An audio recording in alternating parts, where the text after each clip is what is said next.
అట్లే మాకు కూడా ఇవ్వండి అని అడిగినాం, కానీ ఇవ్వరు అధ్యక్ష. గుజరాత్కు ఒక న్యాయం, తెలంగాణకు ఇంకో న్యాయం అన్నట్టుగా ఇవ్వడం లేదు అధ్యక్ష. చివరికి అధ్యక్ష మనం కనుక పట్టించుకోకపోతే సరే, మనం సింగరేణిలో 51% మనం, 49 వాళ్ళు, కానీ భవిష్యత్తులో డిజిన్వెస్ట్మెంట్ ప్రపోజల్ పెట్టినా ఆశ్చర్యం లేదు అధ్యక్ష. అదే మాదిరిగా అధ్యక్ష నీతి ఆయోగ్ సిఫారసు చేసింది, మిషన్ కాకతీయ, మిషన్ భగీరథ మంచి పథకాలు 24,000 కోట్లు కేటాయించండి అని కేంద్ర ప్రభుత్వానికి సిఫారసు చేస్తే 24 పైసలు ఇవ్వలేదు అధ్యక్ష. అందుకే అంటున్నాం, మరి అడగాల్సింది అడగాలి. మా వాళ్ళు బీజేపీ మిత్రులు, ఎమ్మెల్యేలు, ఎంపీలు బ్రహ్మాండంగా నిజామాబాద్ లో, ఆదిలాబాద్ లో గెలిచినారు అధ్యక్ష. దుబాయ్ పోయి ప్రచారం చేసినారు, అక్కడ గల్ఫ్ కార్మికులు, వలస కార్మికులు ఉంటే అక్కడ కూడా పోయినారు.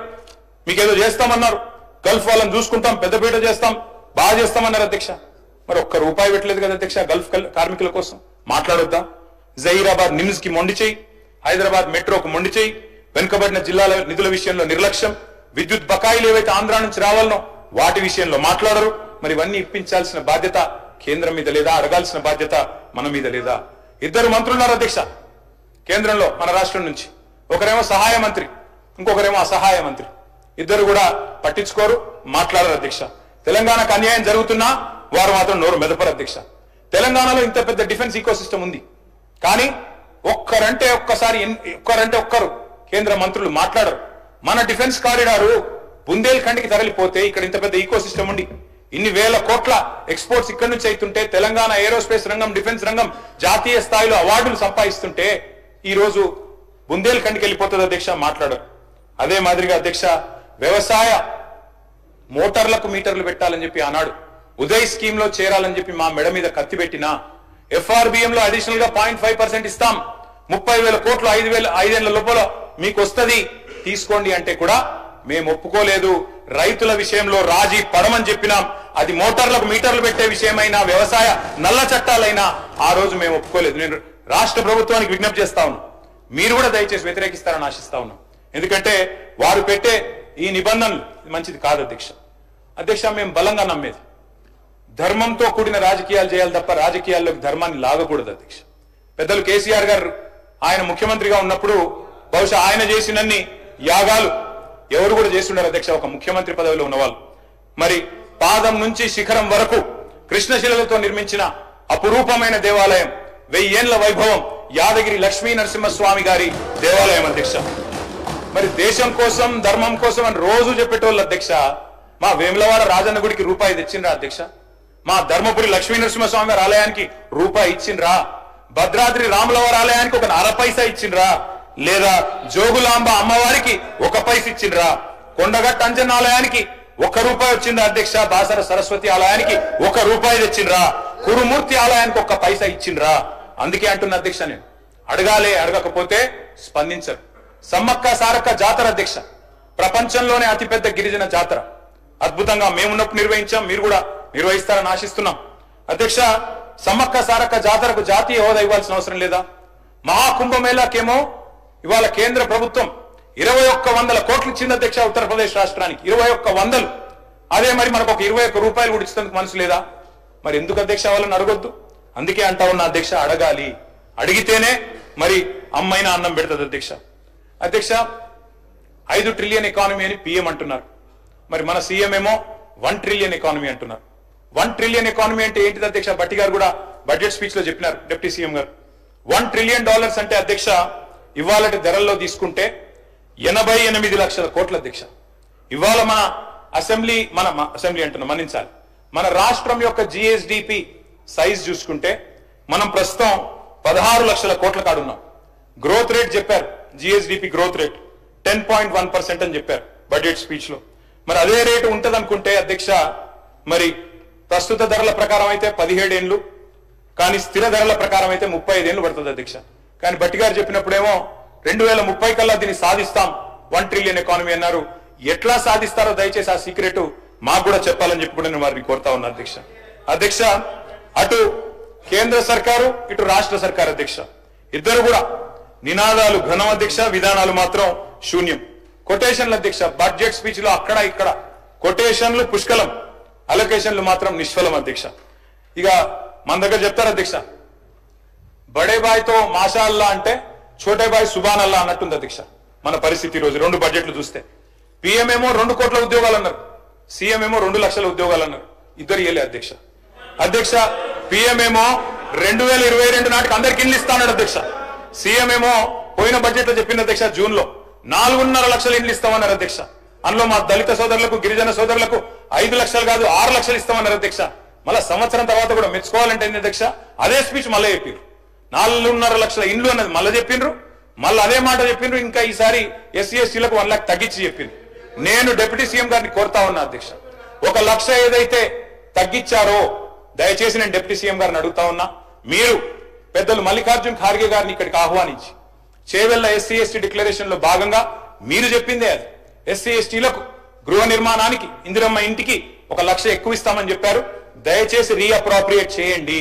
ఖచ్చితంగా 6 లక్షలు అని మీరు ఇచ్చిన మాటను నిలబెట్టుకోవాలని చెప్పి మా పార్టీ తరఫున అడుగుతా ఉన్నా అధ్యక్ష. అధ్యక్ష పిఎం వైబ్రెంట్ గుజరాత్ అన్నారు, సీఎం రైజింగ్ తెలంగాణ అంటున్నారు. పిఎం 125 లక్షల కోట్ల అప్పు చేసిండ్రు, సీఎం 1,58,000 కోట్ల అప్పు సంవత్సరంలో మాత్రం చేసిరు అధ్యక్ష. అధ్యక్ష పిఎం ప్రతి ఖాతాలో 15 లక్షలు అన్నారు, సీఎం ఏమో ప్రతి ఖాతాలో 15,000 అన్నారు రైతులకి, ఇద్దరు వేయలే అధ్యక్ష. అధ్యక్ష ఈస్ట్ మన్ కలర్ లో సినిమా మాత్రం బాగా చూపెట్టారు అధ్యక్ష, కానీ తెలంగాణ ప్రజలకు అటు కేంద్ర బడ్జెట్ తో ఇటు రాష్ట్ర బడ్జెట్ తో ఒరిగింది మాత్రం 0 అధ్యక్ష. అధ్యక్ష కేంద్రంతో సఖ్యత అన్నారు, సత్సంబంధాలు అన్నారు. మరి నేను అడుగుతా ఉన్నా అధ్యక్ష, ఈ సఖ్యతతో సత్సంబంధాలతో ఏం సాధించారో కూడా దయచేసి మీరు చెప్పండి, రాష్ట్ర ప్రజలకు వివరించండి అని చెప్పి కూడా నేను కోరుతా ఉన్నా అధ్యక్ష. అధ్యక్ష పెద్దలు చెప్తారు, సత్యం వధ ధర్మం చెర, సత్యన్న వచనం శ్రేయ, సత్యం జ్ఞానం హితం భవేత్. అంటే సత్యమే మాట్లాడాలి, ధర్మాన్ని అనుసరించాలి అని చెప్తారు అధ్యక్ష. కానీ మరి లోకంలో అసత్యం అబద్ధాలు విజృంభిస్తున్నప్పుడు, హడ్డు అదుపు లేకుండా విచ్చలవిడిగా చెప్తున్నప్పుడు మౌనంగా ఉంటే అధ్యక్ష మనం కూడా అన్యాయం చేసిన వాళ్ళం అవుతాం. నిజం నిలకడ మీద తేలుతుంది అనుకుంటే మరి అందరం మునుగుతాం అధ్యక్ష. ఇవాళ నిజం నిమ్మలంగా నిద్రలేచే లోపల అబద్ధం అంతరిక్షాన్ని కూడా చుట్టొచ్చే పరిస్థితి అధ్యక్ష. అధ్యక్ష అందుకే అధ్యక్ష అబద్ధాన్ని 100 సార్లు చెప్తున్నప్పుడు నిజాన్ని 1000 సార్లు చెప్పాల్సిన బాధ్యత మా మీద కూడా ఉంటది అధ్యక్ష. అధ్యక్ష ఎన్ని రకాల అబద్ధాలు అధ్యక్ష, ఎన్ని రకాల అసత్య ప్రచారాలు చేశారు అధ్యక్ష, ఒక్కసారి గుర్తు చేసుకోండి అధ్యక్ష. మేము ఆనాడు ప్రభుత్వం నుంచి దిగిపోయిన తర్వాత మొదటి వారంలో అధ్యక్ష పేపర్లో వార్తలు, ఏదో ల్యాండ్ క్రూజర్లు కొన్నారు, విజయవాడలో దాచిపెట్టారు. ఇవాళ ఎవరు వాడుతున్నారు సార్ అవి ల్యాండ్ క్రూజర్లని? ఎక్కడ పోయినాయి సార్ అవన్నీ? దాచిపెట్టారు. ప్రభుత్వం కొంటే కూడా గట్ల బదనాం చేయొచ్చా సార్? అధ్యక్ష ప్రగతి భవన్ లో 100 రూములు. సార్ ఒక్క నిమిషం సార్, ఆయన బ్రేక్ ఇస్తా ఉన్నాము. మా ప్రభుత్వం వచ్చిన తర్వాత ల్యాండ్ క్రూజర్ కొనాలని కూడా ఆలోచన చేయలేదు అధ్యక్ష. కానీ వారు ల్యాండ్ క్రూజర్ రాబోయే 10-15 సంవత్సరాలు 20 సంవత్సరాలు మేమే ప్రభుత్వంలో ఉంటామని, మాకే ఈ ల్యాండ్ క్రూజర్లు ఉండాలని ఆలోచన చేసిన అధ్యక్ష. ప్రజలేం ఆలోచన చేసిండ్రు? ఈరోజు ఏ వాహనాలకు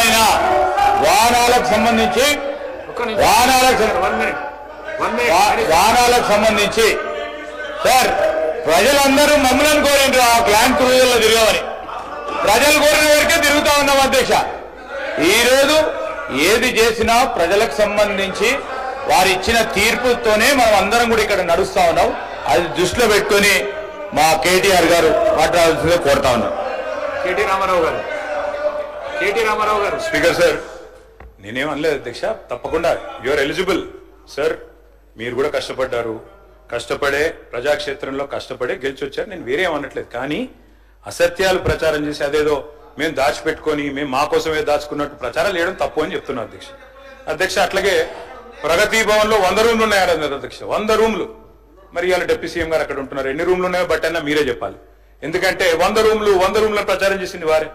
మేము ఉద్యోగాలు ఇవ్వలేదన్నారు అధ్యక్ష, కానీ మేము ఇచ్చిన ఉద్యోగాలకి ఇవాళ వీళ్ళు పత్రాలు ఇచ్చుకుంటాం, మేము ఉద్యోగాలు ఇవ్వలేదని చెప్పి ప్రచారం చేశారు అధ్యక్ష. అట్లాగే రేషన్ కార్డులు ఇవ్వలేదంటారు అధ్యక్ష. ఎన్నికలకు ముందు ప్రతిపక్షంలో ఉన్నప్పుడు చెప్తే ఒక అర్థం ఉంటుంది అధ్యక్ష. ఇవాళ వారు అధికారంలో ఉన్నారు, అధికారంలో ఉన్న తర్వాత వాళ్ళకు కూడా తెలుసు 2014 నుంచి 24 వరకు 6.5 లక్షల రేషన్ కార్డులు ఇచ్చిన విషయం వారికి కూడా తెలుసు. కానీ తెలిసి కూడా ఇంకా బుకాయించడం మంచిది కాదు. అన్నిటికీ మించి అధ్యక్ష బాధ ఎక్కడ అనిపిస్తుంది అంటే, అన్నిటికీ మించి రాష్ట్ర ఆర్థిక పరిస్థితి మీద, అప్పుల మీద మీరు చెప్తున్న అసత్యాలు ఏవైతున్నాయో దయచేసి ఇది మంచిది కాదు, దయచేసి రాష్ట్రాన్ని శపించడం మన ఎవరికి మంచిది కాదు అని చెప్పి పెద్దలకు నేను విజ్ఞప్తి చేస్తా ఉన్నాను. అందుకే అధ్యక్ష వారికి నేను గుర్తు చేస్తా ఉన్నాను, ఎక్కడ ఏముందో తెలియని పరిస్థితిలో ఆనాడు అప్పుడే కొత్తగా ఏర్పడ్డ రాష్ట్రంలో ఒక కొత్త సంసారంలో కదా ఒక కొత్త కుండలో ఈగజ్ వచ్చినట్టు ఆనాడు జూన్ 2, 2014 నాడు మేము పదవి బాధ్యతలు చేపట్టిన నాడు నిజానికి ఆర్థిక పరిస్థితి గురించి రాష్ట్రంలో ఎవరికి కూడా సరైన అంచనా లేదు. కానీ అలాంటి పరిస్థితుల్లో మరి 9.5 ఏళ్లు యావత్ దేశమే అబ్బురపడే విధంగా ఇవాళ ఒక నవనవోన్మేష తెలంగాణను తీర్చిదిద్ది భారతదేశంలోనే అగ్రభాగాన్ని నిలబెట్టింది ఖచ్చితంగా కేసీఆర్ గారి నాయకత్వం అనే మాట కుండబద్దలు కొట్టినట్టు ఒప్పుకోక తప్పదు అధ్యక్ష, చెప్పక తప్పదు అధ్యక్ష. 2023 డిసెంబర్ 7 నాడు, డిసెంబర్ 3 నాడు కట్టిన ఇల్లు, పెట్టిన పొయ్యి, వడ్డిచ్చిన విస్తర్ లాంటి స్వయం పోషక సస్యశ్యామల స్వయం సమృద్ధి కలిగిన రాష్ట్రాన్ని మీ చేతుల్లో పెట్టినాం. అమోఘమైన ఆర్థిక సౌష్ఠవాన్ని సమకూర్చి చెప్తా తొందరపడక వినుర్రి బ్రహ్మాండంగా అధ్యక్ష మరి సకల సౌకర్యాలతో అప్పజెప్పినాం అధ్యక్ష. నేను చెప్పేది ఏది కూడా నా కవిత్వం కాదు అధ్యక్ష, నేను చెప్పేది ఏది కూడా నా కవిత్వం కాదు. నేను I will give you exact reports speaker గారు మీ దగ్గర పెడతాను. మిత్రులు ఎవరికైనా ఇంట్రెస్ట్ ఉంటే ఆసక్తి ఉంటే చూసుకోవచ్చు అధ్యక్ష. అధ్యక్ష 9.5 ఏళ్లు ఆనాడు రాష్ట్ర సంపదను పెంచి పేదలకు పంచి సంక్షేమాన్ని ప్రగతిని జోడుగుర్రాల మాదిరిగా రాష్ట్రాన్ని పరుగులు పెట్టించినాం అధ్యక్ష. 2 ముఖ్యమైన ఉపద్రవాలు, డిమానిటైజేషన్ పెద్ద నోట్ల రద్దు, అదేవిధంగా కరోనా. ఇవి జనరల్ గా ప్రభుత్వాలకు ఇట్లాంటి ఛాలెంజెస్ రావు, వచ్చినా కూడా వాటిని తట్టుకొని మరి బ్రహ్మాండంగా నడిపినాం అధ్యక్ష. అధ్యక్ష ఇది నాది కాదు అధ్యక్ష, నేను చెప్పేది మరి నిన్నటికి నిన్న కేంద్ర ప్రభుత్వమే స్వయంగా చెప్పింది అధ్యక్ష. నేను చూపెడతాను అధ్యక్ష. అధ్యక్ష ఎన్నిసార్లు చెప్పినా, ఎన్ని రకాలుగా చెప్పినా వీళ్ళ అర్ధసత్యాలు అసత్యాల ప్రచారం మాత్రం మానడం లేదు అధ్యక్ష. అధ్యక్ష పోయిన సెషన్ లో హరీష్ రావు గారు వివరంగా చెప్పారు, అప్పుల సంఖ్య ఎంత, అప్పుల పరిమాణం ఎంత అని వివరంగా చెప్పారు అధ్యక్ష. గత 10 ఏళ్లు బట్టన్న శ్రీధర్ అన్న ఇద్దరు ఉన్నారు అధ్యక్ష ఇక్కడ. ఆనాడు సిఎల్పి లీడర్ గా, ఇక్కడ ఫ్లోర్ లీడర్ గా బట్టి విక్రమార్క గారు ప్రతి అప్రాప్రియేషన్ బిల్లో మాట్లాడారు, ప్రతి బడ్జెట్ మీద మాట్లాడినారు, గవర్నర్ ప్రసంగం మీద మీరే మాట్లాడినారు లేదా శ్రీధర్ బాబు గారు మాట్లాడినారు. ఇవాళ మీ చేతుల్లోనే పగ్గాలు ఉన్నాయి. ఆనాడు మీ దగ్గర సిఏజీ రిపోర్ట్లుండే, మొత్తం ఆర్బీఐ రిపోర్ట్లుండే, ఎవ్రీ ఇయర్ బడ్జెట్ మీరు చూసినారు. ఆ రోజు మరి మీరు ఇక్కడ లేనట్టు, ఇవాళనే కొత్తగా వచ్చినట్టు ఇవాళ మాట్లాడడం ఏదైతే ఉందో, ఆనాడు లేని అప్పులనేవో ఇవ్వాలేదో ఉన్నట్టుగా చూపెట్టడం ఏదైతే ఉందో ఇది కరెక్ట్ అని నేను అడుగుతా ఉన్నా అధ్యక్ష.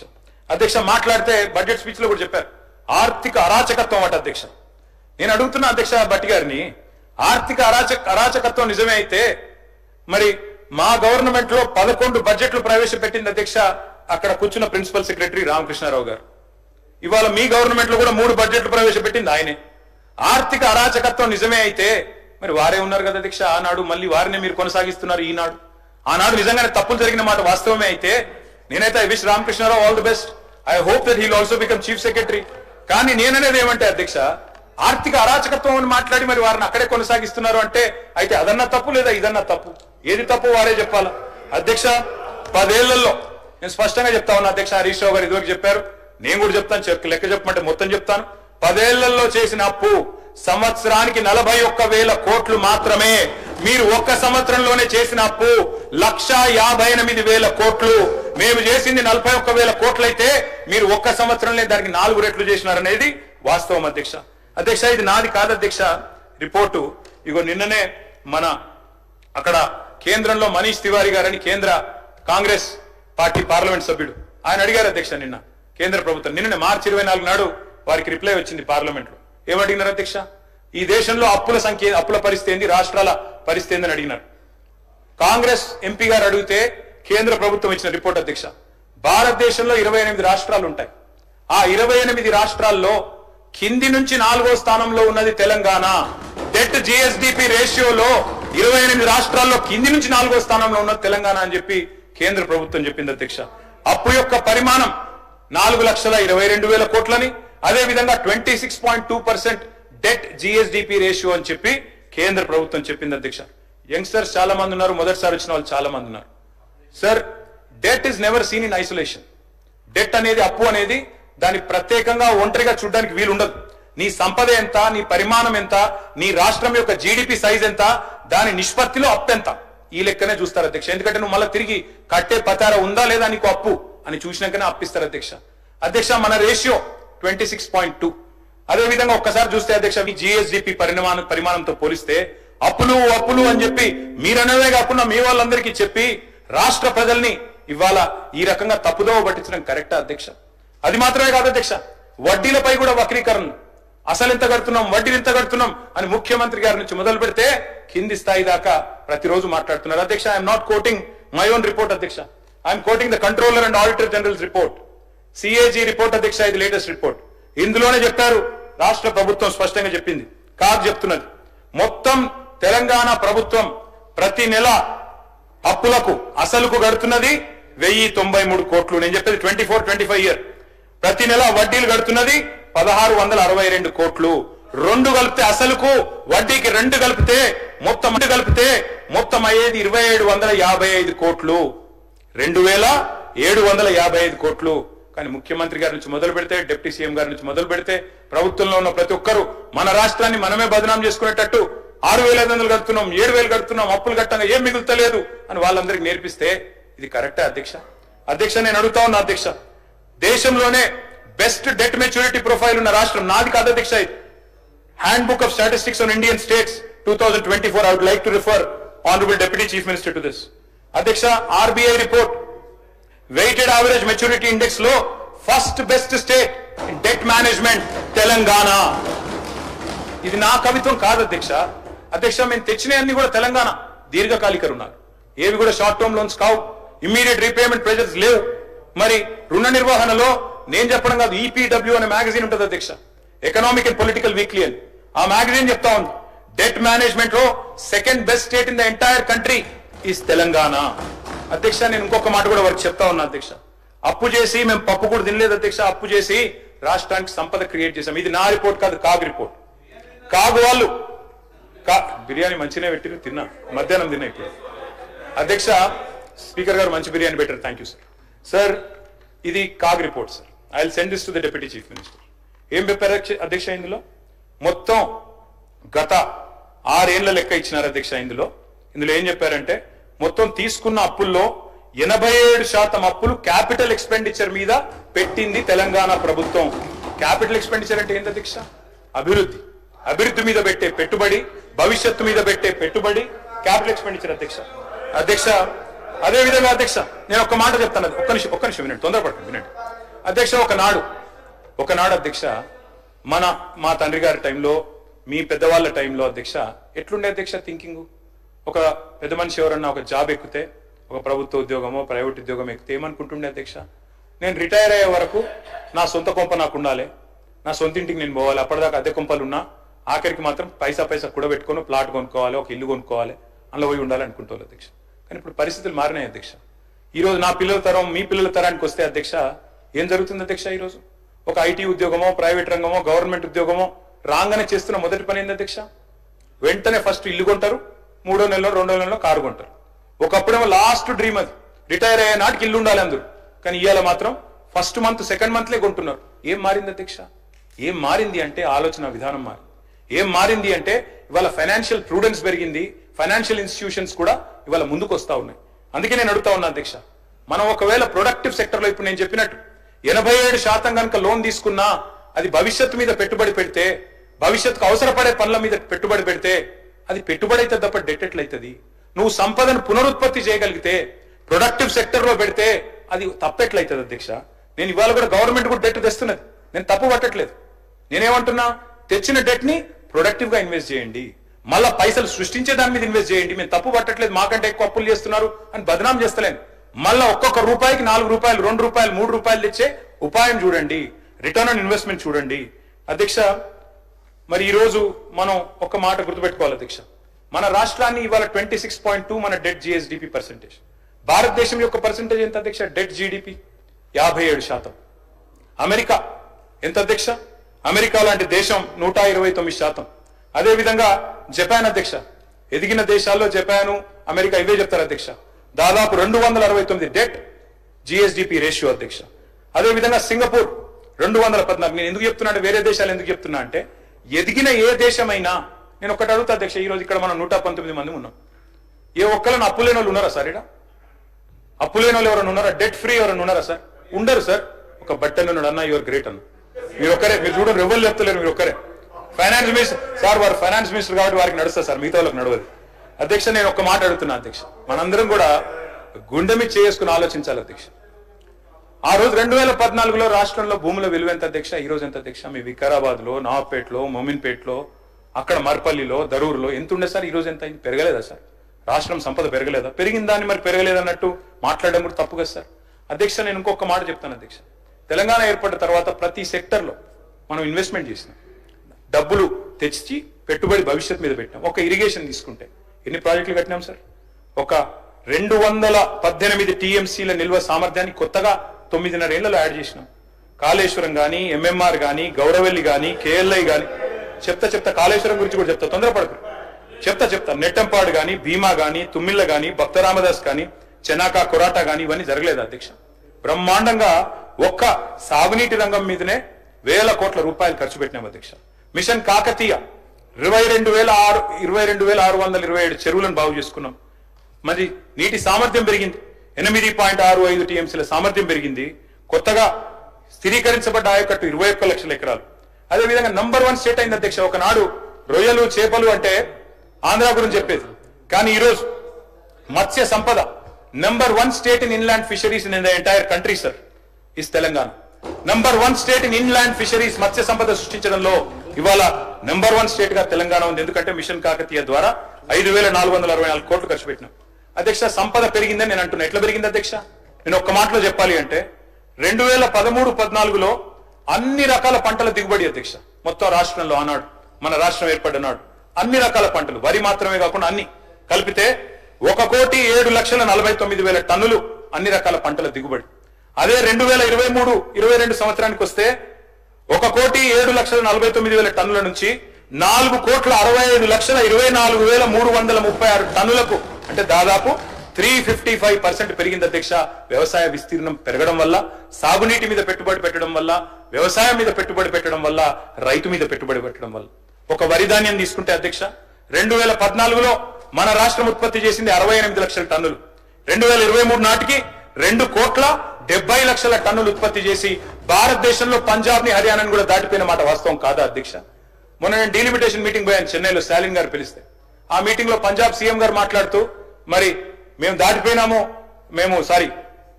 వరి ధాన్యంలో మేము నంబర్ 1 అన్నారు. నేను చెప్పినాను మీరు కాదు సార్, మేము దాటిపోయాము.